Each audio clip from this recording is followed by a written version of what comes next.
नमस्कार, एसटिभी च्याटमा यहाँलाई हार्दिक स्वागत छ। म प्रकाश गिरी। एसटिभी च्याटको आजको अङ्कमा हामी चर्चा गर्नेछौँ नेपाल कम्युनिस्ट पार्टीको एउटा बैठक डाक्नको लागि पनि निकै ठुलो प्रयत्न परेको छ र त्यो निकै ठुलो मेहनत पछि सचिवालयको बैठक बल्ल तल्ल जुन बस्यो त्यो बैठकले कुराको प्रारम्भ कहाँबाट गर्ने र त्यसको निकास भन्नुस् कहाँबाट उठान र बैठान कहाँबाट गर्ने भन्ने कुराको टुङ्गो पनि अब लाग्न छोडेको छ। गर्नुपर्ने उसले के थियो, जाने कहाँ, यो बाटोहरू पनि हराउन थालेका छन् र नेकपा भित्रको अहिले देखिएको विवादलाई हेर्दाखेरि अब यो विवादले विश्राम कसरी लिन्छ भन्ने अहिले मानिसहरूलाई साह्रै धेरै उत्सुकता लागिरहेको विषय यही हो। र तर अहिले जसरी बहस विवाद चलिरहेको छ यो हेर्दाखेरि नेकपा फुट्ला नफुट्ला तर एउटा त्यसभित्रको एउटा भङ्गालो चाहिँ रहँदैन कि क्या हो भन्ने खालको अवस्था चाहिँ बनिसकेको छ। वास्तवमा नेकपाभित्र हिजो पनि विवाद थियो र त्यो विवाद हुँदा केही युवाहरूले दबाब दिएका थिए कि तपाईँहरू सहमति गर्नुहोस्, मिल्नुहोस् भनेर। यसपटक युवाहरू पनि मौन देखिएका छन् र शीर्ष तहका नेताहरूको विवाद पनि हिजोको भन्दा आज निकै चर्को ढङ्गबाट उत्कर्षमा पुगिरहेको छ। वास्तवमा यो कहाँ पुर्याउने लक्षण हो, यसले गरिरहेको सङ्केत के हो, आजको अङ्कमा हामी यस बारेमा बढी चर्चा गर्नेछौँ। आज हामीसँग कुराकानीको लागि स्टुडियोमा नेपाल कम्युनिस्ट पार्टीको केन्द्रीय समितिको सदस्य हुनुहुन्छ ठाकुर गैरे। तपाईँलाई स्वागत छ। हजुर, धन्यवाद। यो अघिल्लोचोटि चाहिँ जस्तो 26 गते भदौको सहमति हुनुभन्दा अगाडि मैले देखिराखेको थिएँ तपाईँ एउटा धेरै पात्रमध्ये तपाईँ एउटा पात्र हो जसले पर्चा बोकेर पम्पलेट बोकेर कि नेताहरू सहमति गर्नुहोस् भनेर धुम्बारामा तपाईँहरू धर्ना बस्नु भएको थियो। त्यो भन्दा यसपटकको विवाद चाहिँ अझ चर्को गरी गएको छ। अझै यस्तो समानान्तर गतिमा गतिविधि चलिरहेको छ पार्टीभित्र, तर तपाईँहरू मौन हुनुहुन्छ किन यसपटक चाहिँ? तपाईँले भन्नुभयो जस्तै पार्टीभित्र सङ्कट चाहिँ थप गइरहेको छ। एउटा हामी झन् अप्ठ्यारोतर्फ जाँदैछौँ। परिस्थिति कतै काबुभन्दा बाहिर त जाँदै छैन भन्ने डर पैदा भएको छ। तर त्यसबिचमा हामीले तपाईँले भन्नुभयो जस्तै हामी अहिले चाहिँ अघिल्लो स्थायी कमिटीको बैठकभन्दा अगाडि जुन गतिविधि गरिरहेका थियौँ त्यो गतिविधि अहिले चाहिँ नभएको चाहिँ होइन, तर जसरी हामीले त्यतिखेर गरेका थियौँ त्यही रूपमा चाहिँ हामीले गरेका छैनौँ। तर हामीलाई त्यो किन गरिएको छैन भने हामी स्थायी कमिटीको बैठकले जुन प्रतिवेदन पास गर्यो त्यो एउटा ठुलो मेहनतपूर्वक गरिएको, ठुलो मेहनतबाट निर्माण भएको निर्णय थियो। त्यो त्यहाँ पेश भएको र पास भएको प्रतिवेदन धेरै ठुलो मेहनतको प्रतिफल थियो र हामीले के आशा गरेका थियौँ भन्दाखेरि त्यो प्रतिवेदन कार्यान्वयन हुन्छ। त्यो प्रतिवेदन कार्यान्वयन हुनका लागि निरन्तर सचिवालयको बैठक बस्छ भन्ने एउटा विश्वास हामीमा थियो। तर आज आइपुग्दाखेरि त्यो विश्वास कार्यकर्ता पङ्क्तिले जुन कायम राखेको थियो त्यो विश्वासमाथि फेरि खेलवाड भएको छ र उल्टै त्यतिखेर चाहिँ 20 जना स्थायी कमिटीका नेताहरूले बैठकको माग गर्दै हिँड्नुहुन्थ्यो। त्योभन्दा अगाडि हामी चाहिँ 150, 53, 63 जनासम्म पुर्याएर हामीले बैठकको माग गऱ्यौँ केन्द्रीय कमिटीको र परिस्थिति विकसित भएर यहाँ आइपुग्दाखेरि अब अध्यक्षसहित 5 जनाले फेरि बैठकको माग गर्दै हिँड्ने परिस्थिति विकास भयो सचिवालयको। यो तहसम्मको यो परिस्थिति निर्माण हुनु सुखद कुरा छैन, यो सुखद कुरा छैन। र हिजो तपाईँले भन्नुभयो जस्तै हिजो बैठक आयोजना भइरहँदा 4 बजे बैठक बसिरहँदा मलाई पर्सनल्ली भन्नुहुन्छ भने मलाई एउटा विश्वास के थियो भने यो बैठकमा दुईटा कुरा हुन्छ भन्ने थियो। एउटा यो बैठकमा जुन 9 जना सिनियर नेताहरू हुनुहुन्छ नि, त्यहाँ सिनियर नेताहरू हुनुहुन्छ, त्यसकारणले यो बैठकमा जे विषयहरू प्रस्तुत हुन्छन् एक त्यहाँ व्यवस्थित विषय प्रवेश हुन्छन्। यो बिचमा चाहिँ एकले अर्कालाई दिएका पत्रहरू अनि त्यस पछाडि चाहिँ खास गरी चाहिँ अघिल्लो स्थायी कमिटीले बैठकले पास गरेको प्रतिवेदन, त्यो बैठकले गरेका निर्णयको कार्यान्वयन कसरी गर्ने त्यही ठाउँ नै हाम्रो चाहिँ फेरि अगाडि बढ्ने, त्यसैलाई टेकेर पाइला सुरु गर्ने एउटा बिन्दुको रूपमा त्यसलाई लिएर त्यसको कार्यान्वयनमा बहस हुन्छ र छलफल हुन्छ, त्यसले अगाडि जान्छ भन्ने लागिराखेको थियो। तर हिजो बेलुका चाहिँ त्यो बैठकमा छलफलका निम्ति भनेर हामीले बाहिर सुन्दाखेरि चाहिँ 3टा अध्यक्षहरूले लेख्नुभएका आदान प्रदान गरिएका पत्र अनि स्थायी कमिटीको निर्णयको अन्तर्पार्टी निर्देशन, त्यसपछि अध्यक्षले पेश गरेको राजनीतिक प्रस्ताव, यी विषय चाहिँ कम्तीमा यो बैठक नसकिन्जेलसम्म ती दस्तावेजहरू चाहिँ त्यही 9 जनाको बिचमा चाहिँ सीमित हुन्छ, त्यही भित्र यो रहन्छ भन्ने अलिअलि भ्रममा रहेछु म। तर बेलुका के भयो भन्दाखेरि त्यो छारष्ट भयो। त्यसले गर्दाखेरि चाहिँ मलाई फेरि कता कता मनमा डर पैदा भएको छ। हामी नेताहरूले कतै संयमता गुमाउने पो हो कि, नेताहरूले कतै धैर्यता चाहिँ गुमाउने पो हो कि, नेताहरूले कतै चाहिँ देश र जनताप्रतिको जिम्मेवारपूर्ण भूमिकाबाट चाहिँ लाई बिर्सनी पो हो कि भन्ने चाहिँ खतरा फेरि पनि देखा पर्यो।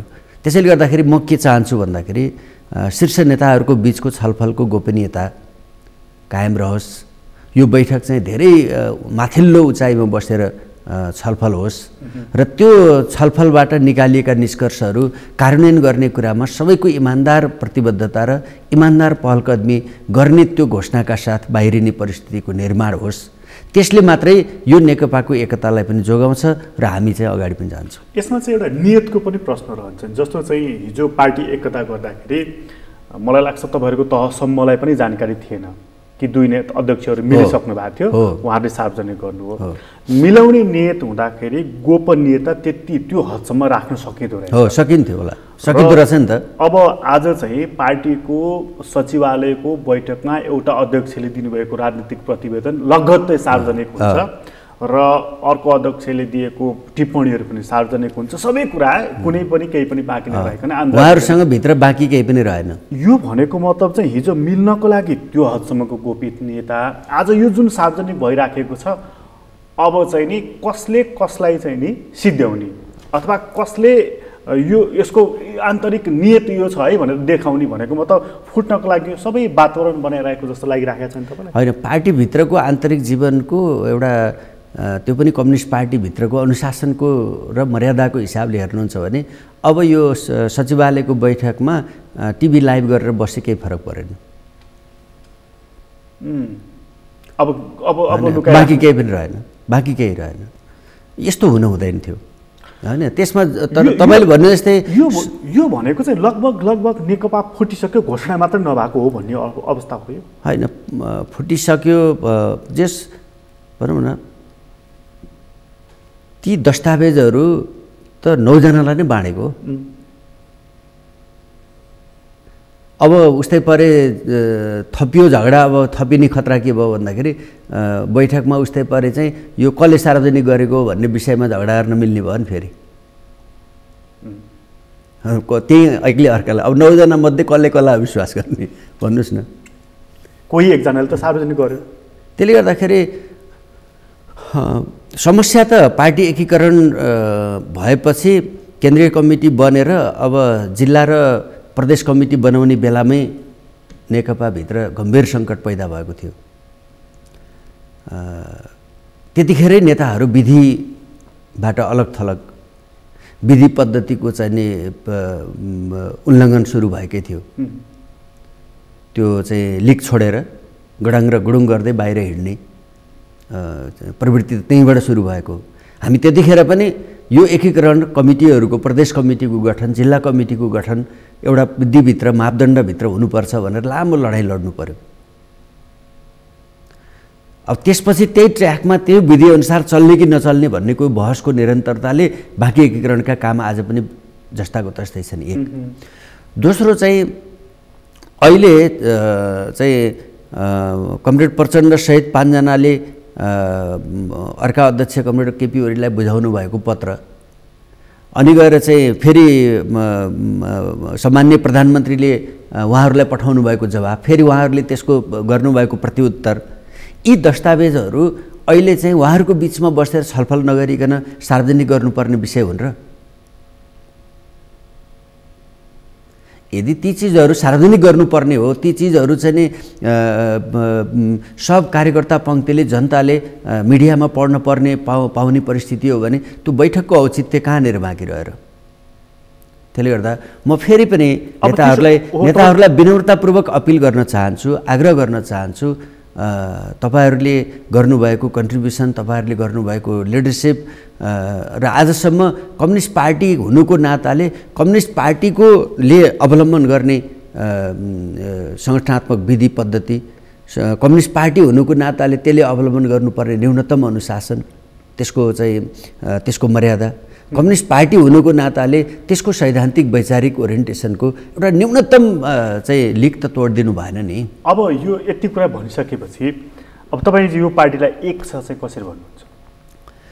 होइन, एक छ भनेर कसरी भन्नुहुन्छ भन्ने तपाईँको प्रश्नमा चाहिँ आज म चाहिँ एक रहनुपर्छ, एक हुनुपर्छ।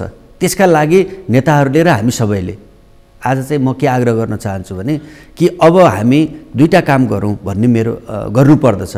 एउटा, नेताहरूले संयमता, धैर्यता गुमाउनु हुँदैन। दोस्रो कुरा, तलबाट दोस्रो तेस्रो लेयरबाट चाहिँ त्यो चाहिँ कुडीमा दुध त भकभकी उम्लिराखेको छ। अब दोस्रो तेस्रो लेयरका मान्छेले कसैले त्यो बलेको आगो चाहिँ नि दाउरा बाहिर तान्नु पर्यो, कसैले चाहिँ डाडुले चाहिँ दुध चलाउन थाल्नु पर्यो। यदि त्यो दुईटा काम गरिएन भने त्यो पोखिन्छ। मट्टीतेल हालिदियो भने चाहिँ त्यो त सत्यानाश भयो। अहिले त मट्टीतेल हालिराखे जस्तो होइन, मट्टीतेल होइन, धेरै मान्छेहरूको झोलामा पेट्रोल छन्, धेरै मान्छेहरूका खल्तीमा पेट्रोलका बोतल छन्। कृपया ती बोतलहरू चाहिँ खोलेर चाहिँ आगो हाल्ने कुरा, आगोमा थप्ने कुरा कसैले नगरौँ।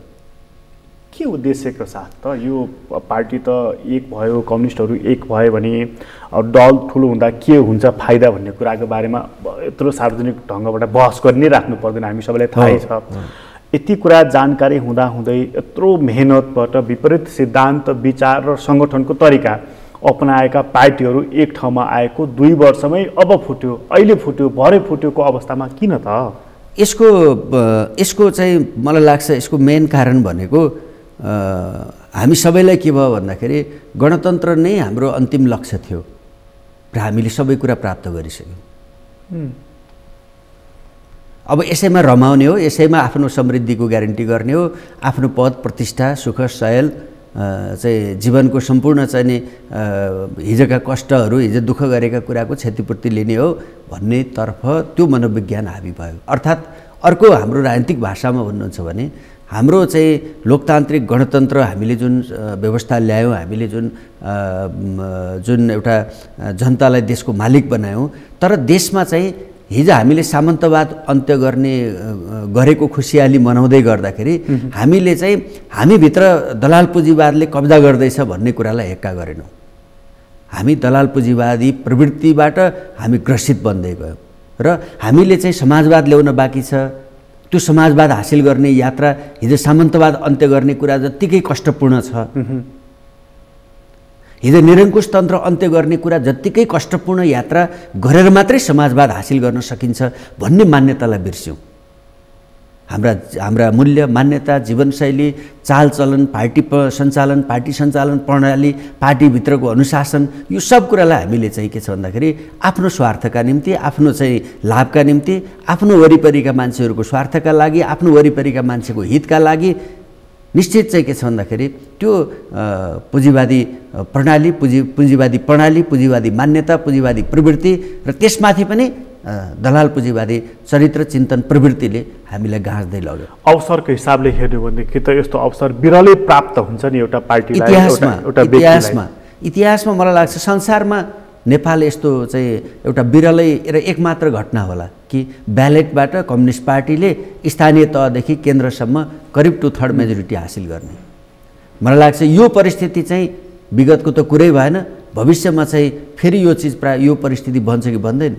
आज कसैले पनि आज हामीले जुन तरिकाबाट हामी काम गरिरहेका छौँ यो तरिकाले यो प्राप्त हुन सक्दैन। यो अवसर, यो परिस्थिति, यो अवस्था कतै चाहिँ जसले गणतन्त्रको नेतृत्व गर्यो, जसले चाहिँ निरङ्कुश तन्त्रको अन्त्य गर्यो, जसले संविधान निर्माण गर्ने संविधान सभाको नेतृत्व गर्यो, जसले चाहिँ चुनावबाट कम्युनिस्ट पार्टीलाई यो ठाउँमा ल्याउने कुराको नेतृत्व गर्यो, त्यही नेतृत्वमा कतै हामीले यसलाई समापन पनि गर्ने बाटोतर्फ त जाँदै छैनौँ। यक्ष प्रश्न खडा भएको छ। आजको मितिमा कुरा गर्दा चाहिँ धेरै मानिसहरू, धेरै विश्लेषकहरू, बुद्धिजीवीहरू, विद्वानहरू चाहिँ अब यो व्यवस्थाकै अन्त्यको बारेमा प्रश्न गर्न थालिसकेका छन्। यो लामो जाँदैन है भन्न थालिसकेका छन्।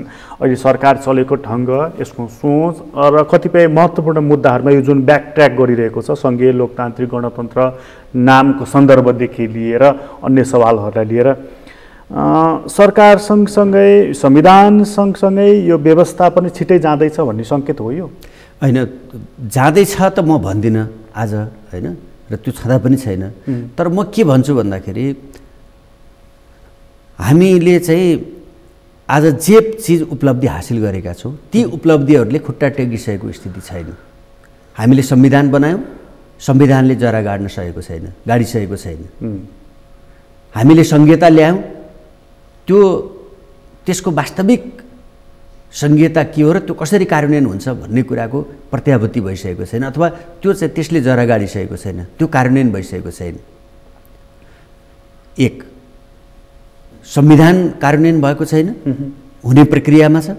संहिता कार्यान्वयन भएको छैन, हुने प्रक्रियामा छ। अनि समृद्धिको हामीले कुरा गरेका छौँ, त्यसको हामी बामे सर्ने प्रक्रियामा मात्रै छौँ। त्यसमाथि हामीले एउटा कम्युनिस्ट पार्टी हुनुको नाताले त यो चाहिँ म के भन्छु भन्दाखेरि यो संहिता, यो संविधान, यो आज प्राप्त भएको उपलब्धि त एउटा सानो एउटा अंश हो, यो त आंशिक उपलब्धि हो। हामीले भनेको त ठोस उपलब्धि त हासिल गर्न बाँकी नै छ, जहाँ शोषणरहित समाज बन्छ, जहाँ गरिबीको अन्त्य हुन्छ, जहाँ बेरोजगारीको अन्त्य हुन्छ, जहाँ भ्रष्टाचारको अन्त्य हुन्छ, जहाँ चाहिँ असमानताको अन्त्य हुन्छ, जहाँ न्याय, शोषण र उत्पीडनको अन्त्य हुन्छ, जहाँ योग्यता अनुसारको काम पाउने र काम अनुसारको सम्मान र त्यो अनुसारको चाहिँ प्रतिफल प्राप्त गर्ने कुराको ग्यारेन्टी हुन्छ। तर यो हामी त्यो चिज प्राप्त गर्ने लक्ष्य बोकेको कम्युनिस्ट पार्टीको आज यो तहको चाहिँ नि उसको जीवनमा यो यो यो मतीले विडम्बनाको तपाईँले भनेको उपलब्धिहरू त यो मती, यो बुद्धिले त नहुने नै भयो, निश्चय नै छ। यदि आज चाहिँ हामीले हाम्रो मती नसुधार्ने हो भने यो चाहिँ समाप्तिको बाटो। एउटा जिम्मेवारी चाहिँ तपाईँहरूको काँधमा पनि छन्, जसरी अस्ति चाहिँ 26 गतेभन्दा अगाडि जहाँ स्थायी कमिटी बसिरहेको थियो, तपाईँहरूको दबावले पनि थोर बहुत काम गरेको थियो। कति मानिसले चाहिँ अलिकति अप्रिय लाग्छ, यो नकारात्मक पनि लाग्छ टिप्पणी, तर कति मानिसले के पनि भने मैले सुने भने तपाईँहरूले त्यति बेला अध्यक्ष केपी ओलीको के गल्ती कमजोरी हो, अध्यक्ष पुष्पकमल दाहाल प्रचण्डको के गल्ती कमजोरी हो, क्याटेगोरिकल्ली एकदमै छिनेर भन्छ नि, तोकेरै त्यति बेला तपाईँहरूको गल्ती हो, यो तपाईँको यो गल्ती सच्याउनुहोस् भनेर नभनिकन मिल्नुहोस् मात्र भनेर तपाईँहरू कहिले पर्चा पम्पलेट बोकेर, कहिले भित्री रूपमा चाहिँ मिलाउनको लागि भूमिका खेलेर, जुन तपाईँहरूले भूमिका खेल्नुभयो नि त्यहाँनिर ठुलो गल्ती भयो भनेर पनि टिप्पणी। हामीले चाहिँ विषय नभनेको होइन, विषय नै भनेको।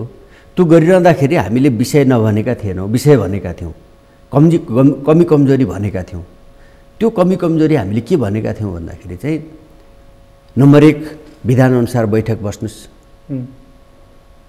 नम्बर 2 हामीले चाहिँ पार्टी एउटा ठुलो चाहिँ एउटा ऐतिहासिक, एउटा वैज्ञानिक चाहिँ ऐतिहासिक भौतिकवादमा आधारित, मार्क्सवादी दृष्टिकोणमा, विचारमा, दर्शनमा आधारित भएर छलफल गर्नुहोस्।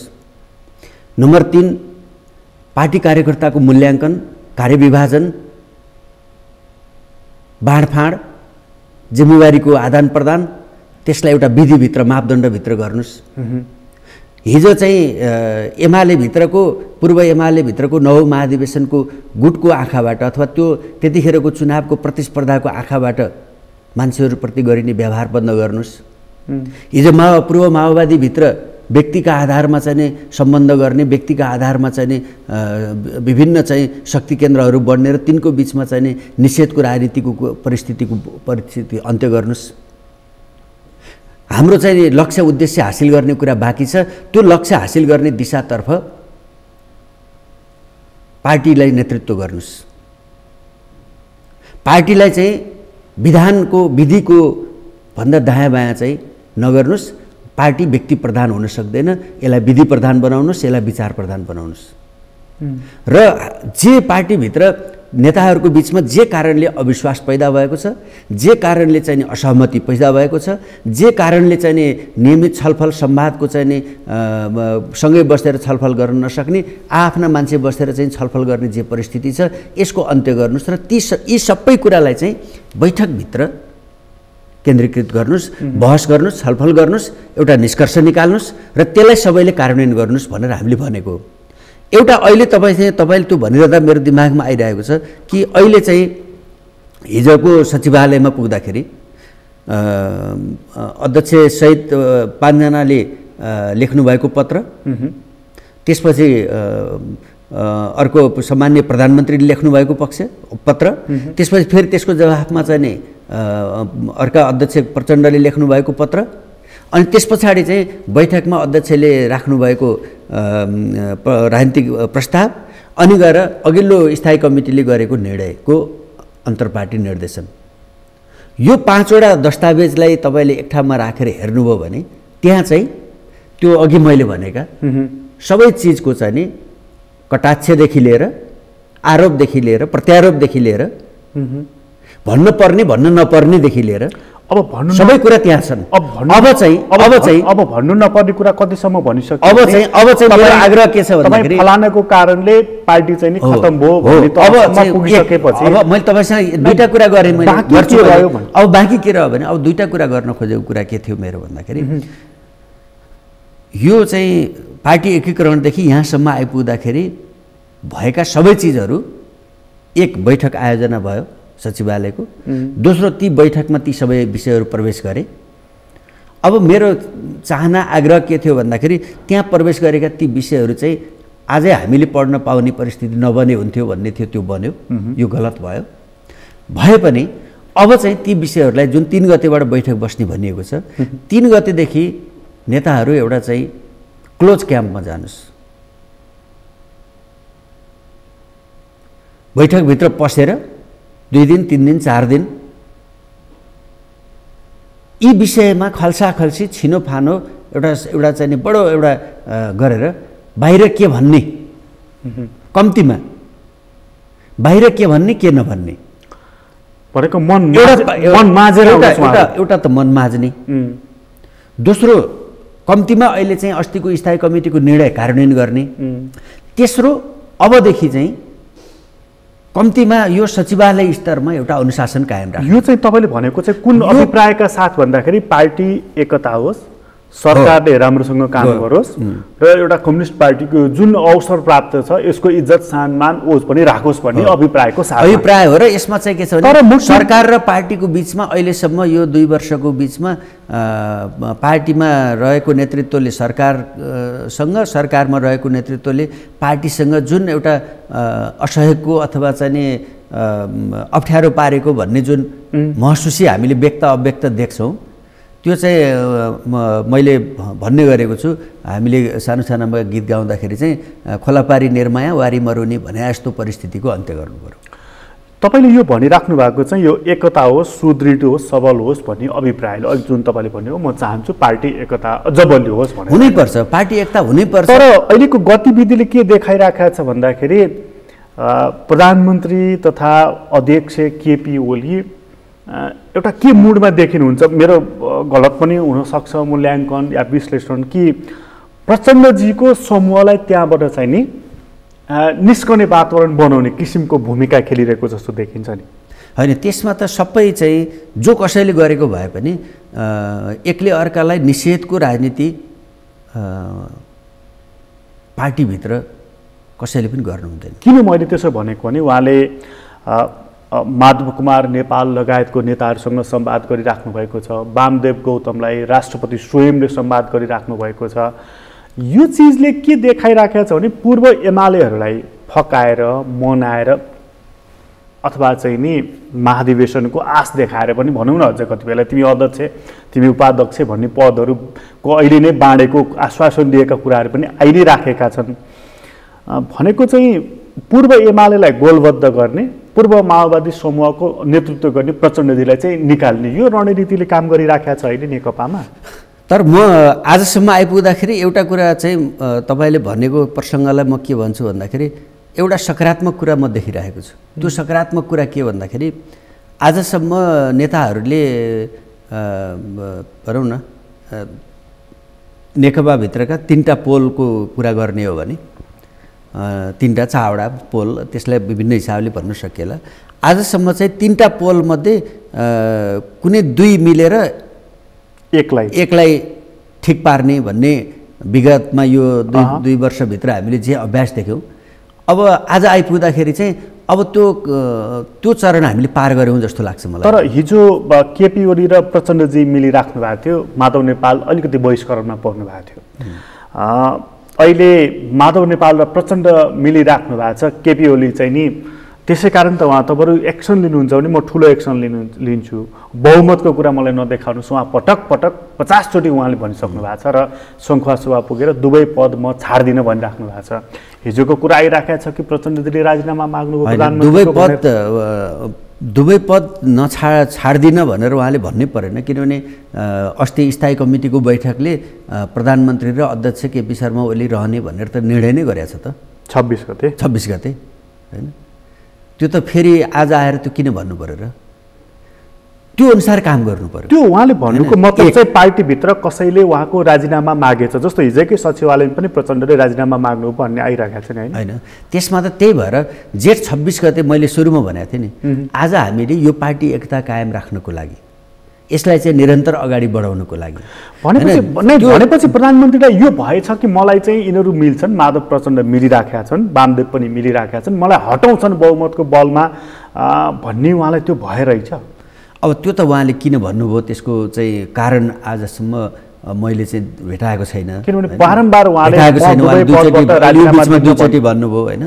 त्यसमा चाहिँ के छ भने अब पार्टीमा चाहिँ जबसम्म हामीले एउटा कमिटीको सर्वोच्चतालाई, तर सँगै कमिटीको सर्वोच्चतालाई उहाँले अर्को एउटा पनि अविश्वास गर्नुभएको छ नि, मलाई अविश्वासको प्रस्ताव ल्याएर हटाउन खोजिँदैछ भनेर, त्यो अभ्यास पनि भएको होइन। पार्टीभित्र अविश्वासको प्रस्तावको चर्चा, त्यस पछाडि गएर चाहिँ पार्टीमा चाहिँ कारबाहीको चर्चा, त्यस पछाडि गएर अध्यादेशको चर्चा, त्यस पछाडि गएर चाहिँ नि अब त्यस पछाडि गएर चाहिँ अघि तपाईँले भन्नुभयो जस्तै चाहिँ कसैले एउटा एक्सन गर्यो भने त्यसको डबल महाएक्सन गर्ने कुरादेखि लिएर यी यस्ता चिजहरू चलेका छन्।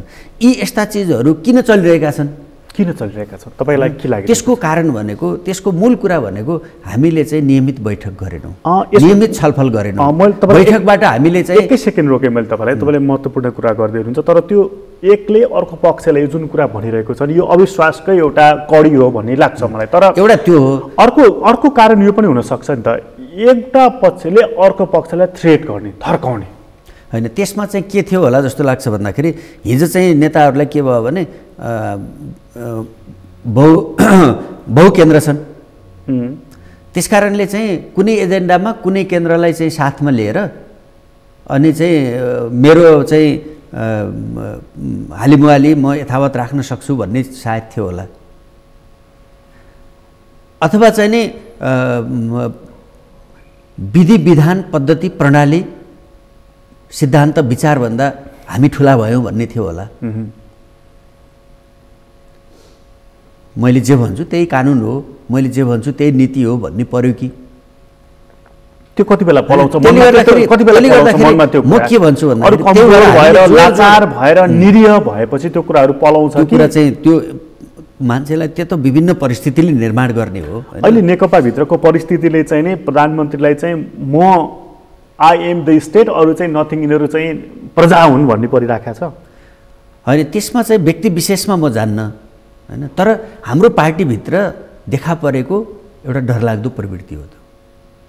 त्यो चाहिँ घटी बेसीको कुरा होला। म चाहिँ केमा म छैन भन्दाखेरि चाहिँ कोही एकदम 100% ठिक, कोही 100% बेठिक भन्ने ठाउँमा बसेर गरिने विश्लेषणले हामीलाई ठिक ठाउँमा पुर्याउँदैन। प्रचण्ड माधवको अहिलेको जुन समीकरण बनेको छ नि, यो समीकरणले चाहिँ नि केवल पार्टीलाई सही ठाउँमा ल्याउँ भन्ने असल नियतका साथ मात्रै बनेको समीकरण हो कि केपी ओलीलाई एउटा पदबाट चाहिँ हटाउनै पर्छ भनेर इगोको साथ बनेको समीकरण हो? होइन, म चाहिँ सबैका प्रयत्न, सबैका समीकरण, सबैका चाहिँ नि जति पनि छलफल संवाद आफ्नो ठाउँबाट चलेका छन् ती सबैले चाहिँ पार्टीलाई विधिमा फर्काउने, नीतिमा फर्काउने कुरामा योगदान गरून् भन्ने मेरो चाहना हो।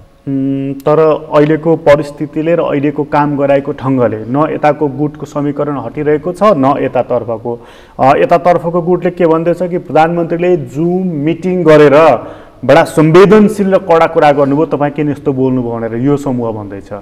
प्रधानमन्त्री र प्रधानमन्त्रीको समूह के भन्दैछ, तपाईँहरू चाहिँ नि कहिले यो गुट र कहिले कोटेश्वर र कहिले खुमलटार कहिले चाहिँ नि अन्त पुगेर मेरा विरुद्ध किन चाहिँ यत्रो षड्यन्त्र गरिराख्नु भएको छ, उहाँ त्यसो भनिराख्नु भएको छ। यो दुवै कुरा हेर्दाखेरि चाहिँ पार्टीमा समानान्तर गतिविधि चलिरहेको र यसको मिलन नभएको जस्तो देखिराखेको छ नि। यसमा मेरो भनाइ के छ भन्दाखेरि अब नेताहरूले कतिखेर कसले एउटा कुरा भन्छ र मैले त्यसको जवाफ दिने भनेर त्यो जवाफको लागि चाहिँ कम्प्युटरमा चाहिँ पर्खिएर प्रश्न पर्खिएर जवाफको लागि बस्ने हो कि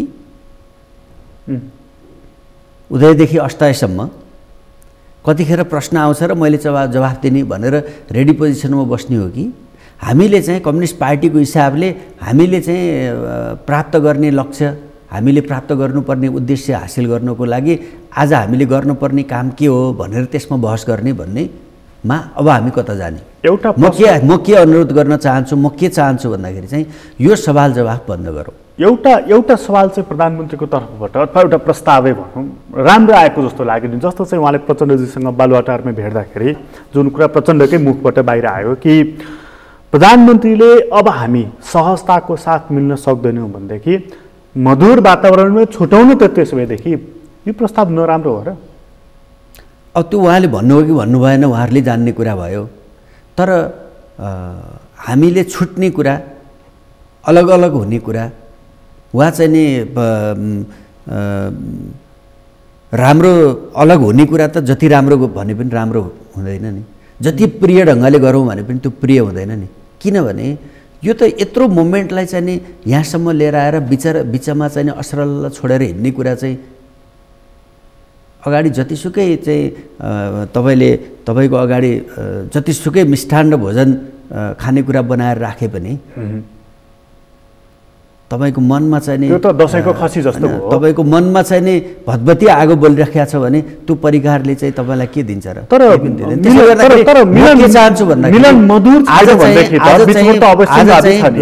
दुई तिनवटा कुरा गर्नु पर्यो कि नम्बर 1 हामीमा सङ्कट छ, त्यो सङ्कटका कारण एउटा मात्रै आज चाहिँ एकले अर्कोलाई चाहिँ त मात्रै सङ्कटको कारण हो भन्न खोजेको जस्तो देखिन्छ।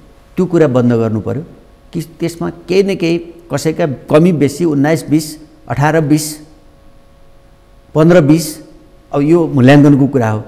तर त्यसकारणले ती सबै चिजहरूलाई फेरि पनि हामीले चाहिँ कहीँ न कहीँ थाती राखेर कहीँ न कहीँ त्यसलाई हल गरेर त्यसलाई द्वन्द्ववादी तरिकाले हेरेर समाधान गरेर तपाईँले हेर्दाखेरि यसको विधिसम्मत समाधान चाहिँ के हो? मेरो चाहिँ भनाइ के छ भन्दाखेरि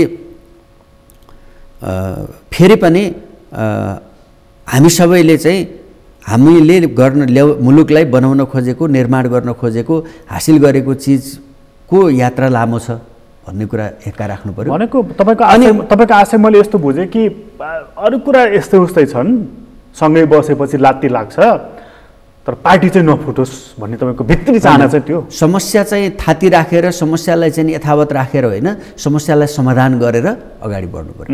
तर त्यो के देखियो नेकपाभित्र कि फोहोर चाहिँ कार्पेट मुनि राख्ने, माथि चाहिँ सफा देखाउने, यो पनि देखियो नि त प्रवृत्ति। फोहोर चाहिँ अहिले चाहिँ त्यसको स्टेप वाइज समाधान खोज्नु पर्यो। सबै कुरा त्यसको लागि त प्रधानमन्त्री तयार हुनु पर्यो नि त। हो पर्यो, सबै 26 गतेको उहाँको निर्णय सबै तयार तपाईँ जुन भन्दै त्यही भएर आजको कुरा भनेको सकिन्छ भने 26 गतेको निर्णयलाई अझ प्रगतिशील बनाउने, एकिट्टा भए पनि थप्ने, सकिँदैन भने 26 गतेको निर्णय कार्यान्वयन गर्न सबै प्रतिबद्ध हुने। कम्तीमा पनि 26 गते कम्तीमा पनि त्यसबाट दायाँ बायाँ गर्ने छुट कसैलाई छैन। यदि एकता कायम राख्ने हो भनेदेखि तर कसैको नियतै अब जे भो सो भो, म प्रधानमन्त्री हुनु थियो भइहालेँ, म अध्यक्ष हुनु थियो भइहालेँ, पार्टी ठुलो हुनु थियो भइहाल्यो, अब किन चाहियो फलानु भन्ने अवस्था बन्यो भने चाहिँ त्यसो भन्ने छुट छैन, त्यसो भन्ने अधिकार छैन। कतिपय मानिस चाहिँ यो तर्क प्रधानमन्त्रीको देखिन्छ र यो नियत पनि देखिन्छ भनेर बडा अतिशयोक्तिपूर्ण टिप्पणी भन्छन् मान्छेहरूले, तर म त्यो कुरालाई आज विश्वास गर्दिनँ।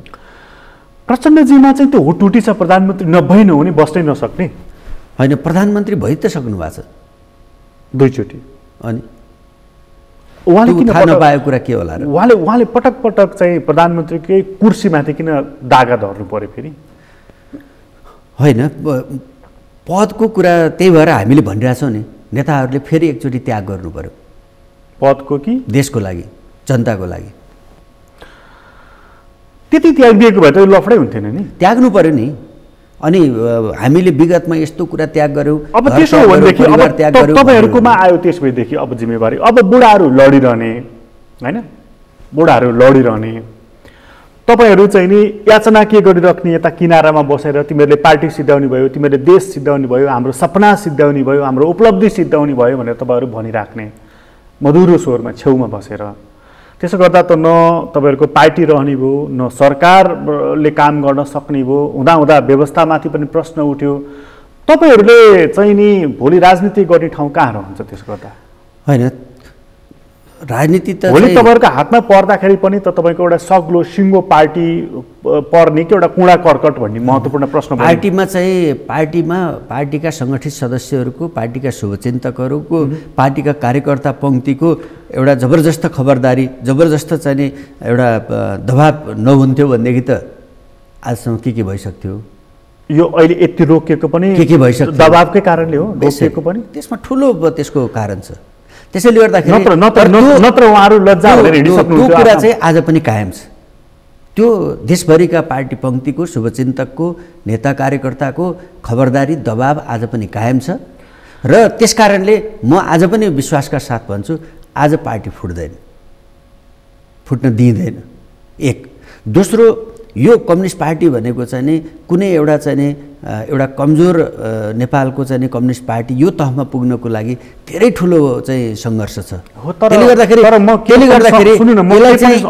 पनि सम्झन्छु भने हिजो त्यस्तो जाजोल्यमान नेकपा एमाले थियो, कसैले पार्टी फुटाउन जाँदाखेरि ढोकामै सुत्नु भएको होइन र मनमोहन अधिकारी जस्तो त्यस्तो स्वच्छ आत्मा हो। त्यही भएर मैले नेताहरूलाई भनिरहेको छु कि मलाई धैर्य फुटाउने हो नि, मलाई नागेर जाऊ भनेर उहाँ सुत्नु। त्यही भएर मैले नेताहरूलाई अपिल गरिरहेको छु कि धैर्यता गुमाउनेतर्फ, संयमता गुमाउनेतर्फ, बलेको आगोमा पेट्रोल हाल्नेतर्फ कसैको पनि भूमिका नहोस्। तर अघि तपाईँले भनिहाल्नुभयो कि झोलाझोलामा चाहिँ पेट्रोलको चाहिँ बोतल लिएर मानिसहरू हिँडिरहेका छन्, पार्टीभित्र हिँडिरहेका छन् र एक थरी मानिसलाई यो एकता रुचि रहेको छैन, एक थरी मान्छेलाई यो उपलब्धि पनि त रुचि रहेको छैन। अचेल चाहिँ के पनि प्रश्न उठिरहेको छ कि तपाईँहरूकै पार्टीका कतिपय दिग्गज नेताहरू, मन्त्री भइसकेका, सांसद वर्तमान अवस्थामा रहेका मानिसहरू कि यो सङ्घीयता त लतारिएर ल्याएको हो, अब यो चल्दैन भनेर सुन्यौँ। त्यो कुरा सुनियो, त्यस्तो भन्न पाइँदैन, त्यो गलत कुरा हो यदि भनेको हो भने। त्यसैले मैले भन्छु कि पार्टीमा लामो समयदेखि पार्टीभित्र सैद्धान्तिक वैचारिक काम चाहिँ नि प्राय समाप्त भयो। यसले हामीलाई चाहिँ त्यो चाहिँ पुँजीवादीकरणतर्फ यसले चाहिँ ठुलो चाहिँ मलदल भइरहेको। मलाई अनौठो के लागिरहेको छ भने नेकपाको यो विवादले धेरै संस्थाहरू विवादित भइसकेका छन्। प्रधानमन्त्री अब उहाँ पार्टी अध्यक्षको भूमिकामा मात्रै हुनुहुन्छ, प्रधानमन्त्रीको भूमिकामा देखिराख्नु भएको छैन यो 4-6 महिना यता त। अब कहिले के वाला कुरामा हुँदा राष्ट्रपति पनि पार्टीको विवाद मिलाउने तहमा पार्टीका नेताहरूलाई भेटेर प्रधानमन्त्रीलाई सहयोग गर्नुहोस्। भोलि कङ्ग्रेसको विवाद हुँदा अथवा समाजवादी पार्टीको विवाद हुँदा अथवा भन्नुहोस् चाहिँ तपाईँको साझा पार्टीमै विवाद हुँदा राष्ट्रपतिले यो भूमिका खेल्नुहुन्छ कि खेल्नुहुन्न? होइन, राष्ट्रपति कार्यालयले के गर्न हुन्छ के गर्न हुन्न भन्ने कुरा संविधानले व्यवस्था गरेको कुरा हो। त्यसकारणले हाम्रो राष्ट्रपति कार्यालय, हाम्रा अरू संवैधानिक अङ्गहरू, निकायहरू, सरकारी अङ्गहरू, निकायहरू ती चाहिँ संविधानले व्यवस्था गरेको दायराभित्र बस्नुपर्छ। बसेनन् भनेदेखि चाहिँ त्यो त गलत कुरा भइगयो नि। पार्टीले पठाएको प्रतिनिधि हो नि उहाँहरू, प्रधानमन्त्री पनि, राष्ट्रपति पनि, उपराष्ट्रपति पनि, अरू संवैधानिक अङ्गका प्रमुखहरू पनि। तिनीहरू गठन हुने पनि विधि छ हामीसँग, उनीहरू हट्ने विधि पनि छ हामीसँग। तर जब पार्टीकै जीवनमा आँच आउँछ, बदनाम हुने अवस्था बन्छ भने पार्टीले त्यसबारेमा सोच्नुपर्छ कि पर्दैन? होइन, पार्टीहरू चाहिँ लोकतान्त्रिक व्यवस्थामा लोकतन्त्र बलियो हुनका लागि, गणतान्त्रिक व्यवस्थामा गणतन्त्र बलियो हुनका लागि, यो व्यवस्थालाई दिगो बनाउनका लागि पार्टीहरू बलियो हुनुपर्दछ, पार्टीहरू व्यवस्थित हुनुपर्दछ। पार्टीहरू कमजोर भएर व्यवस्था बलियो बनाउँछु, व्यवस्था बलियो बनाएर देखाउँछु भन्ने कुरा त्रुटिपूर्ण कुरा हुन्छ। त्यसकारणले हिजो लामो समयदेखि चाहिँ पार्टी राजनीतिमा संलग्न भएको व्यक्ति राष्ट्रपतिको रूपमा अथवा चाहिँ संवैधानिक अङ्गको प्रमुखको रूपमा वा चाहिँ राज्यका चाहिँ निर्वाचित जनप्रतिनिधिको रूपमा रहनुभएका व्यक्तिहरूले चाहिँ पार्टीहरूमा कहाँ के भइरहेको छ, पार्टीहरूको एकतालाई कायम राख्नको लागि, पार्टीहरूको चाहिँ भूमिकालाई अझ बलियो बनाउनको लागि चासो सरकार बुझ्नु खोज्नु लाई पनि गलत भनिहाल्नुपर्छ भन्ने मलाई लाग्दैन। तर त्यसमा इन्टरफियरको कुरा, तर हिजो त्यसमाथि चाहिँ मनसायको कुरा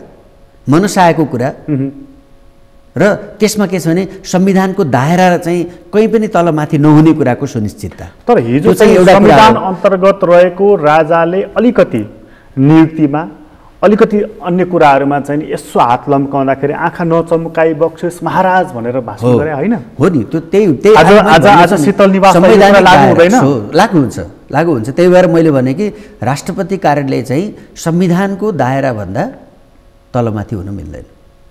हुँदाखेरि पार्टीको तर्फबाट चाहिँ कुनै एक्सन अथवा चाहिँ नि पार्टीको प्रक्रियाहरू केही पनि चल्दैन? होइन, त्यहाँ त पार्टीको कुनै राष्ट्रपति कार्यालयप्रति पार्टीले चाहिँ कुनै कुरा गर्न मिल्ने कुरा संसद छ नि, त्यसमा संसदले चाहिँ त्यो कुरा भयो भने, त्यस्तो कुरा भयो भने त्यो कुरा संसद त्यसमा चाहिँ सक्रिय हुने कुरा हो, संसदले त्यो कुरा देख्ने कुरा हो। जस्तो रुचेको छ तपाईँलाई कि एउटा पार्टीको एउटा गुटको नेतालाई सहयोग गर भनेर बाँकी नेताहरूलाई राष्ट्रपति कार्यालयले मनाउने, फकाउने, डिनर मिटिङ गर्ने, यता स्थायी कमिटी चलिरहँदाखेरि 12-13 जनालाई अलग्गै मिटिङ राष्ट्रपति कार्यालयले गरिदिने रुचि राखेको छ तपाईँहरूलाई यो कुरा? अनि यो विषय जसरी सार्वजनिक रूपमा चर्चा परिचर्चाको विषय बनेको छ, यो विषय पनि पार्टीको स्थायी कमिटीको सचिवालयको छलफलको विषय बन्न सक्छ। यो तरिकाले त गणतन्त्र कसरी संस्थागत हुन्छ र? होइन, म के भन्छु भन्दाखेरि सरकार चाहिँ संविधान अनुसार चल्ने हो, संविधानले व्यवस्था गरेका संवैधानिक अङ्गहरू, निकायहरू संविधान बमोजिम चल्ने हो, पार्टी विधान अनुसार चल्ने हो। त्यसैले गर्दाखेरि चाहिँ पार्टीमा रहेको पङ्क्तिले अथवा पार्टीसँग आबद्ध भएको पार्टीको नेतृत्वमा रहेको पङ्क्तिले चाहिँ पार्टीको विधानलाई मर्यादा गर्नु पर्यो, पार्टीको विधिलाई, नीतिलाई मर्यादा गर्नु पर्यो, त्यसअनुसार चल्नु पर्यो। संवैधानिक अङ्गभित्र त्यो सीमारेखाभित्र रहेको चाहिँ नि व्यक्तित्वहरूले चाहिँ संविधानको चाहिँ नि मर्म भावना अनुसार चल्नु पर्यो। विधिसम्मत भनेकै त्यही त हो हैन? पार्टीको विधि मान्नु पर्यो, जानेर त्यसको उल्लङ्घन हुन्छ, त्यहाँ प्रश्न खडा हुन्छ। प्रश्न मात्र खडा हुन्छ कि पार्टीमा त तपाईँहरूको अनुशासन आयोग पनि छ नि त? छ। त्यही भएर पार्टीको नीति विपरीत, पार्टीको हित विपरीत कसैले अभिव्यक्ति दिन्छ, त्यस्ता खालको क्रियाकलापहरू गर्छ, सङ्गठन विरुद्ध गुटबन्दी गर्छ भने त्यो अनुशासनको कारबाहीमा पर्नुपर्ने होइन? कारबाही। त्यही भएर मैले भने नि के छ भन्दाखेरि पार्टीको केन्द्रीय सचिवालयमा रहनुभएका 9 जना नेताहरूलाई मङ्सिर 3 गतेसम्म अध्ययनका लागि बाँडिएका दस्तावेज उहाँहरू घर पुग्नु भएको थियो कि थिएन, सारा मिडियामा आयो। तपाईँले भनेको अनुशासनको, तपाईँले भनेको पार्टी पद्धतिको, प्रणालीको, हामीले स्थापित गरेको विचार सिद्धान्तको, नीतिको चाहिँ के अरे विधिको प्रधानताको, नीतिको प्रधानताको चाहिँ आज अनुशासनको त्यसको मर्यादाको कार्यान्वयन गर्ने पङ्क्ति, सर्वोच्च पङ्क्ति त त्यही हो नि। त्यसले गर्दा हो त्यहाँ करेक्सन। कुन तहको करेक्सन? निर्मम करेक्सन, निलम्बनसम्मको होइन, निर्मम करेक्सन। के छ भन्दाखेरि त्यहाँ के गर्नुपर्छ भन्ने कुरा सबभन्दा पहिला त त्यहाँ उहाँहरूले त्यो निर्ममतापूर्वक यो परिस्थिति किन आयो भन्ने कुराको निर्मम छलफल उहाँहरूमा हुनु पर्यो। यो छलफल हामीले गरिरहँदाखेरि यसमा बाह्य पक्ष कति जोडिएको छ? जस्तो अस्ति सामन्त गोयल आएको, प्रधानमन्त्रीलाई भेटेको र त्यो भेटेको विषयवस्तु अहिले पनि सार्वजनिक नभएको, त्यसैताका सिलसिलाका कुरा गर्दा भारतीय विदेश सचिव आउँदै गरेको, अस्ति भारतको सेना अध्यक्ष आएको, यी कुराहरूको साइनो सम्बन्ध कति छ? जस्तो हामी कहाँ के भन्ने गरिन्छ भने पार्टीहरूमा गडबडीको पछाडि चाहिँ यस्ता खुफिया एजेन्सीहरूका काम महत्त्वपूर्ण हुन्छन्, यिनीहरूले फकाउँछन्, यिनीहरूले सिद्धाउँछन् भनेर भन्ने गरिन्छ। कति छ यस्ता कुरा? त्यो कुरा त के छ भन्दाखेरि एक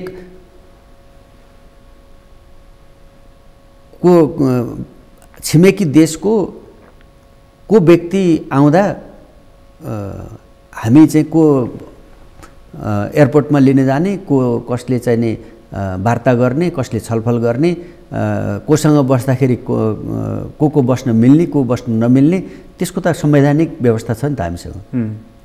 एक त्यसको पालना हुनु पर्यो। दोस्रो कुरा हामी चाहिँ के छ भन्दाखेरि जस्तो विगतमा चाहिँ हामी कहाँ नाकाबन्दी हुँदाखेरि हाम्रो सम्माननीय प्रधानमन्त्रीले चाहिँ भारतले नाकाबन्दी फिर्ता नलिएसम्म म भारत जान्न भन्नुभयो नि, त्यसको एउटा ठुलो अर्थ थियो नि। त्यसले हामी सबै नेपालीहरूलाई गौरवान्वित बनायो नि त्यसले।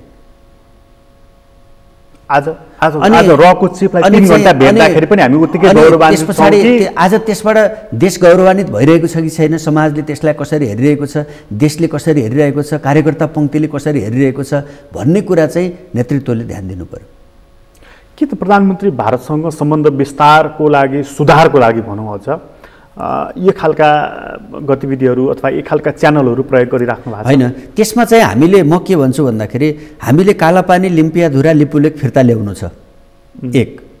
नम्बर 2, विगतमा चाहिँ पटक पटक आफूले भने बमोजिम नेपालले नगर्दाखेरि नाकाबन्दी गर्ने तहसम्मको प्रवृत्ति भारतसँग छ।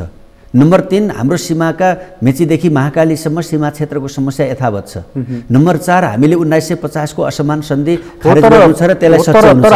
नम्बर 5, हामीले चाहिँ प्रबुद्ध समूहले बनाएको भारत र नेपालको बीचमा भएको साझा सहमतिबाट बनेको प्रबुद्ध समूहले बनेको प्रतिवेदन समेत आजसम्म भारतले बुझ्न तयार छैन, बुझिराखेको छैन भने यो परिस्थितिमा नेपाल र भारतको सम्बन्धलाई नयाँ सिराबाट परिभाषित गर्ने, त्यसलाई चाहिँ के छ भने नयाँ सम्बन्धलाई चाहिँ दुई देशको हितमा फेरि चाहिँ पुनर्स्थापित गर्ने, त्यसमा नेपाल र नेपालीको हितलाई ग्यारेन्टी गर्ने तहमा वार्ता र संवादबाट त्यसको चाहिँ त्यो परिस्थिति बनाउने कुराको लागि पहलकदमी आजको आवश्यक हो। त्यो सरकारले गर्नैपर्छ, त्यो आजको माग हो, त्यो आजको आवश्यकता हो। त्यो गर्ने प्रक्रियामा हामीले चाहिँ त्यसका स्टेपहरू, त्यससँग जोडिएर हुने भेटघाटहरू, संवादहरू, ती चिजहरू पनि मर्यादित र नेपाल र नेपालीले गौरव गर्ने गरी हुनु पर्यो। तर हाम्रो प्रधानमन्त्रीलाई के लागिरहेको छ भने यो सरकार भारतले ढाल्न खोजिरहेको छ भनेर उहाँले अभिव्यक्ति पनि दिनुभएको छ। होइन, त्यसमा चाहिँ के छ भन्दाखेरि त्यो चाहना हुन पनि सक्छ, तर साम्राज्यवादी दुनियाँको उहाँले भारत भने पनि यहाँ चाहिँ उहाँले औँलो तेर छाएको चाहिँ प्रचण्ड माधव नेपाल त्यो हुनसक्छ। त्यो चाहना साम्राज्यवादी दुनियाँको, पुँजीवादी दुनियाँको, छिमेकी देशहरूको अरू कसैको नेपालमा कम्युनिस्ट पार्टी यस रूपमा विकसित भएको मन परेको छैन, त्यो साँचो कुरा हो।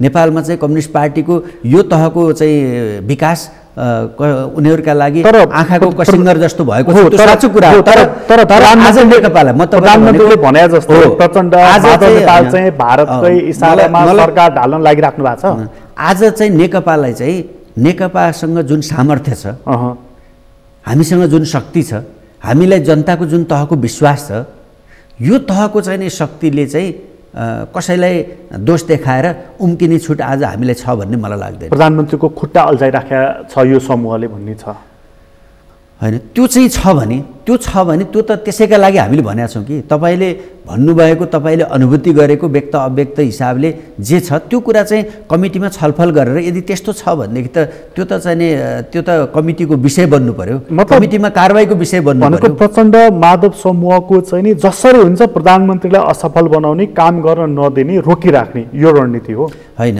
त्यसमा चाहिँ के छ भन्दाखेरि यहाँ चाहिँ पार्टीभित्र सरकारमा बस्नेलाई पार्टीमा बस्नेले असफल बनाउने, पार्टीमा बस्नेलाई सरकारमा बस्नेले असफल बनाउने जस्तो जुन परिस्थिति आज व्यक्त भइरहेको छ, यसको अन्त्य चाहिँ हामीले खोज्नै पर्छ। फुटेर होइन, जुटेर, एकताबद्ध भएर। फुटेर त यो झन् समस्या समाधान हुँदै भएन नि, यसले त झन् विनाश गर्छ। फुटेर त झन् विनाशको कुरा हो। त्यो एकताबद्ध भएर नै हामीले त्यसको निकास दिन सक्छौँ र त्यसको विकल्प अर्को छैन। तर जुटेको पनि कस्तो भने त्यो चर्केको हाँडी भन्छ नि, त्यस्तो टाइपको भयो। आज चाहिँ देशमा नेकपाको विकल्प सुदृढ एकताबद्ध नेकपा, नेकपाको नेतृत्वको सरकारको विकल्पमा अझ गतिशील र अझ चाहिँ नि सशक्त प्रस्तुतिसहितको सरकारको विकल्प छैन। यसमा सहमतिको लागि प्रधानमन्त्रीले एक पद त्याग्नुपर्ने मूल एजेन्डा हो? होइन, त्यसमा चाहिँ म के भन्छु भन्दाखेरि मलाई एउटा कुरा लागिराखेको हुनसक्छ, अर्को साथीलाई अर्को कुरा लागिरहेको हुनसक्छ। ती चाहिँ मलाई लागेका र अर्को साथीलाई लागेका दुईटै कुरा, तिनटै कुरा, चारवटै कुरा, पाँचवटै कुरा, त्यसलाई चाहिँ बैठकभित्र छलफल गरौँ। चाहिँ सही हो। प्रधानमन्त्री पनि समीक्षाको कडीमा त उहाँ पनि पढ्नुभयो नि त, होइन? हो, नेताहरू सबै भनेको पार्टीको अध्यक्षको भूमिकाको सन्दर्भमा, प्रधानमन्त्रीको भूमिकाको सन्दर्भमा दुवै प्रधानमन्त्री, दुवै अध्यक्षहरू, वरिष्ठ नेताहरू सहितको पार्टीको केन्द्रीय सचिवालयले यो बीचको 2 वर्षको कामको एउटा गम्भीर निर्मम आत्मसमीक्षा गर्ने र मुलुक र देश र जनताको हितका लागि अरू धेरै ठुलो त्याग र समर्पणको तयार हुनु आजको आवश्यक छ। अन्त्यमा उहाँहरूको सम्मानका लागि पनि अन्त्यमा सोधेँ मैले तपाईँलाई, यो सबै लडाइँ झगडा चाहिँ कतिपय मानिसले प्रधानमन्त्रीको लागि आदि इत्यादि भनिरहेका छन्, तर अलिकति पर गएर सोच्ने हो भने चाहिँ अब जुन महाधिवेशन हुँदैछ, अब को अध्यक्ष हुने भन्ने कुराको लागि अहिलेदेखि रस्साकसी हो यो भनेर भन्दछन्, त्यो हो त? होइन, अध्यक्ष त पार्टीलाई एकताबद्ध बनाएर चाहिँ पार्टीलाई अझ विशाल बनाएर मुलुकका सबै समस्या समाधान गरेर हल गर्न सक्ने सामर्थ्यको पार्टी र सरकारलाई पनि त्यस रूपले सम्पन्न बनाउन सकियो भने अध्यक्ष होइन, पार्टीको साधारण सदस्य भए पनि गौरवपूर्ण जिन्दगी बन्छ नि त। के बिग्रियो? पदमा भएकाहरू चाहिँ भयङ्कर पद प्राप्त गरेका मान्छेहरू भयङ्कर गौरवशाली, पद नभएका मान्छेहरू भयङ्कर गौरव नभएका भन्ने त छैन। मनोवृत्ति त त्यही छ नि। त्यो गलत मनोवृत्ति हो। प्रधानमन्त्रीले पुनः अध्यक्ष दोहोऱ्याउने कुरा सङ्केतको रूपमा आएपछि चाहिँ यो रस्साकसी चलेको पनि कुरा छ। होइन, पुनः अध्यक्ष हुने चाहना, पुनः प्रधानमन्त्री हुने चाहना, पुनः पार्टीको चाहिँ नि नेता हुने चाहना यदि तपाईँहरूमा हामी कसैमा छ भने त्यसको पहिलो शर्त त पार्टी जोगाउनु पर्यो नि। दोस्रो चाहिँ कसैलाई पार्टीमा मैले सुधार गर्छु, पार्टीलाई रूपान्तरण गर्छु भन्ने चाहना छ भने पनि त्यसको पहिलो शर्त त पार्टी एकता कायम राख्नु पर्यो। तर यसो गरिदिनुहोस् न त, त्यसो भएदेखि तपाईँहरूले यो चाहिँ साँच्चीकै अन्त्यमा सोधेँ मैले तपाईँहरूलाई, पार्टीको अध्यक्ष भएर अथवा महासचिव भएर चलाइसकेका, प्रधानमन्त्री भएर यो देश चलाइसकेका उहाँहरू सबै रिटायर्ड, बाँकी आउने अबको महाधिवेशन मार्फत अबको प्रक्रिया त्यो भन्दै भयो। होइन, त्यो चाहिँ हामीले अब नेताहरूबाट अब प्रधानमन्त्रीले भनेको पनि हामीले सुनियो। हामीले त 9 महाधिवेशनमै 70 वर्षको चाहिँ विधान त पास गरिसकेका थियौँ त। एकता हुँदाखेरि फेरि हटाउनु भयो उहाँहरूले। एक दोस्रो फेरि अर्को कुरा के छ भन्दाखेरि